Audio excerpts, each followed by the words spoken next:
Diyan na pala kayo, guys. Naglalaptop lang ako kasi. Ano ba yan?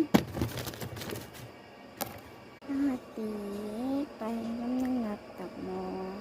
Bawal. Kasi sabi ni mami, bawal kasi magkakaray ka dito ng block. Hindi kaya yung totoo. Ako na yan. Ay, bahala ka. A few minutes later. Ate, tingnan mo. Bakit? Ano yun? Diba sinasabi ko na sa'yo, huwag ka nga mag-tablet. Bukas huwag ka na mag-tablet. Gusto ko pa. Pag nag-tablet ka bukas, laban ka gusto. The next day. Ano yung tablet ko nga? Hello.